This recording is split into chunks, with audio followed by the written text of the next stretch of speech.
Today, it's no longer an option for companies not to be actively involved or compliant with ESG in their business. It truly is a must, and it's crucial both from a business, societal, and planetary perspective.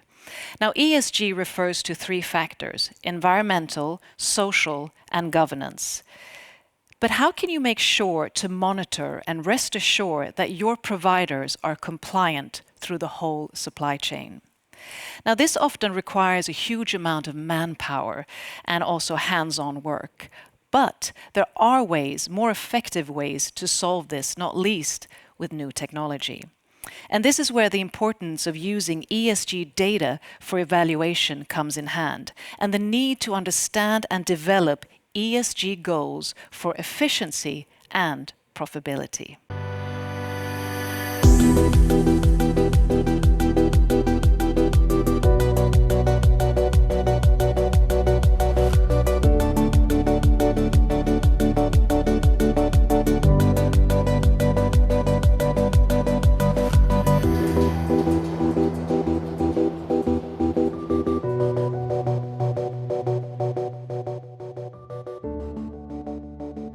Here to talk about ESG, monitoring, automation, and also how machine learning really can be an initiator, I'd like to say a warm welcome to Rochelle March, Head of ESG Product and Resident Expert at Dun & Bradstreet, joining us via link from the United States. Thank you so much for joining us, Rochelle.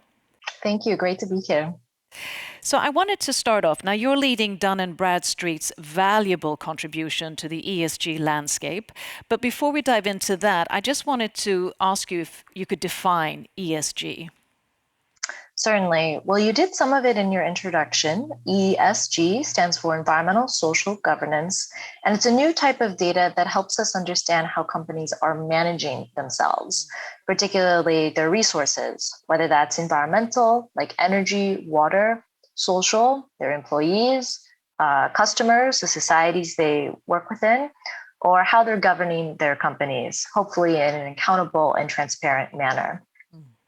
And as I mentioned in my introduction, I mean, we're seeing such a focus on sustainability and ethics, and as that is a result of ESG also becoming more increasingly important to integrate into companies and investments. In your view, what are some of the catalysts for this?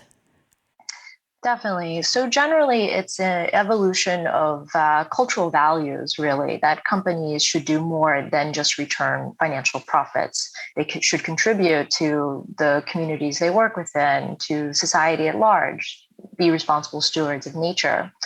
But more recently, we've seen some very palpable impacts from climate, from lack of equality in societies, as well as lack of ethics around algorithmic transparency, for example. These are really causing disruptions. So all of that is shining light on the need for ESG data, as well as accompanying regulation on ESG disclosure and management. And if we look at sustainability and CSR, I mean, traditionally it maybe was more connected to the sustainability department, a good to have, but now it's really been leveraged to another stakeholder level where, leadership is really at its perk, where CFO, CEO, CPO, they all have to be integrated in the strategy of ESG, not least. How would you say that companies are adapting to this change and also, really taking on this responsibility and leadership? Yeah, so like you said, CSR, sustainability, corporate social responsibility, it used to be a side part of companies for the most part. And it was how a company could do good through philanthropy, volunteering, and so on. But now companies are hearing ESG sustainability from multiple angles, whether that's through the investor relations, investors really wanting to know what companies are doing for this, through HR, where employees want to work for a company that aligns with their values, or through the supply chain, where they need to deal with reputational issues from sourcing or lack of supply, other types of disruptions, and so on. So the world is changing, and companies are starting to hear about this change through multiple avenues. How they adapt requires, these companies to adapt. In the last couple of years, we've seen every company become a COVID company. How do you operate in a world that's being affected by a pandemic? Every company has to become a climate company, an ESG company. That's our next challenge in terms of evolving and adapting to a changing planet.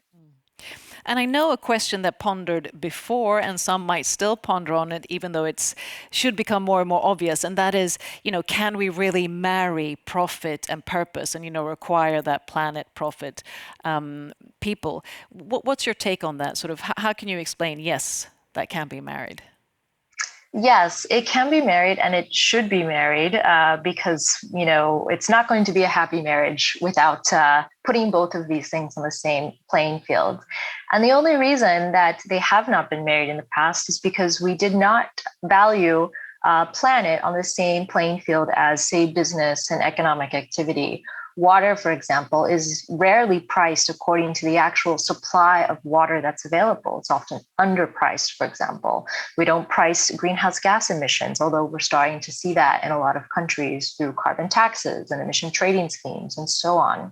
So in order to put them on the same playing field, you need to understand how valuable planet is.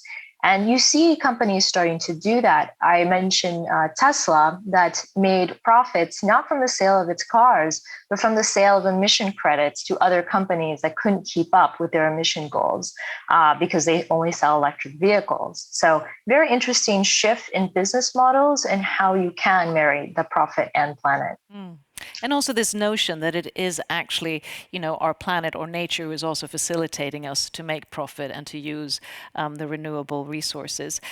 Looking at, so the previous decade has been a lot about ESG corporate practices through debate, through legislation and so forth. And now we're going into the next decade where we really want ESG to be a call to action and really be established as a norm. How do you foresee, or expect this to become a norm?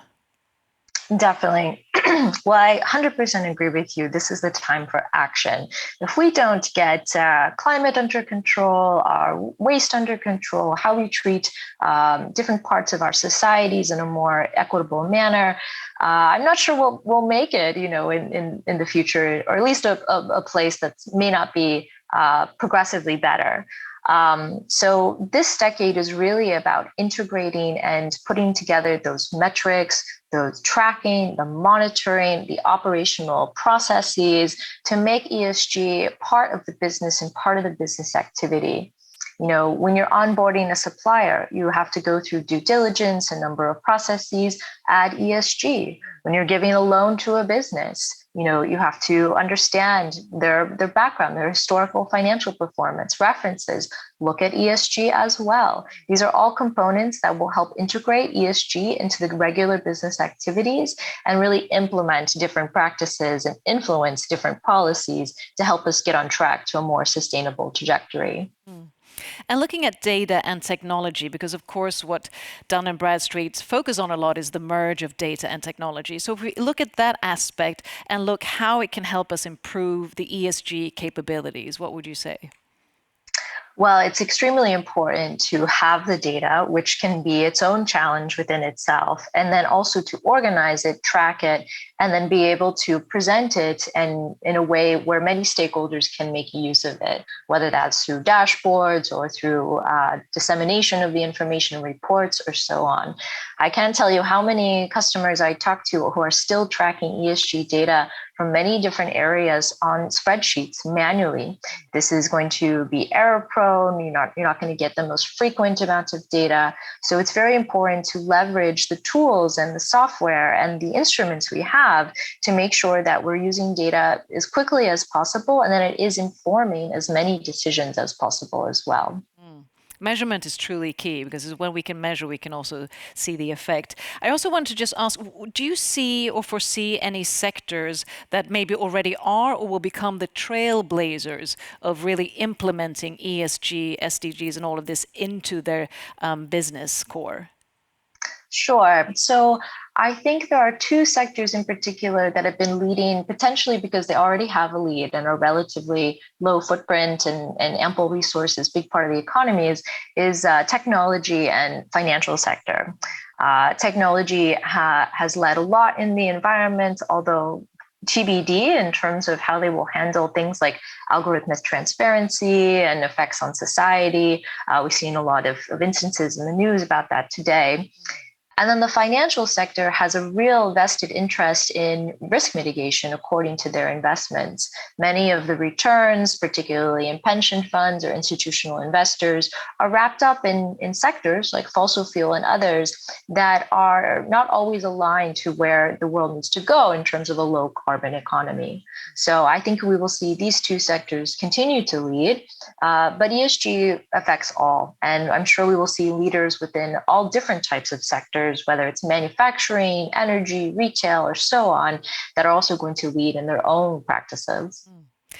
And sort of to sum it all up, because we can say like this, there is a sense of urgency, as we all know.